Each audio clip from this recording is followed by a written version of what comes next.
We have an exclusive breakfast here in San Juan. Cars? Yep. This is San Juan. We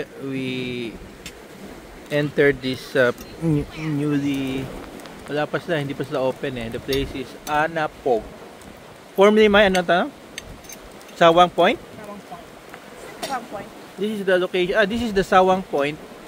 Yung area na to. Privately owned ang land block. Yan. Yan mo yung area. Parang naging exclusive to sa amin. Because wala masyado silang guests. No? They're still opening.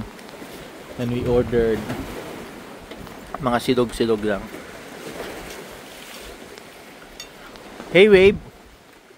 People! Pahiga-higa kami dito. It's a parang private cove here. Ito yung na-mention ko ng mga plastics, no? See plastics. This is one area talaga na the Philippines has to improve. One of the biggest source of plastic pollutant in the world is the Philippines. So, kanina naligo ako dyan, no? That area.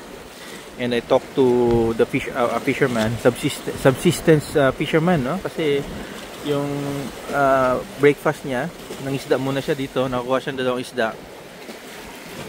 This area kanina. Then may suka siya, sili. Yun yung ulam niya, na with rice. So this area, basura daw galing Mindanao, according to fishermen here. Kasi this is Mindanao Sea. Ito, open sea na to.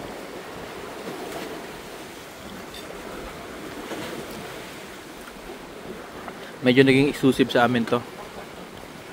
But they're charging us only 50 pesos na entrance fee. Kami lang nakapasok because we dared to ask lang yung guard. Pinapasok din naman kami. Then they allowed us to order yung silog-silog na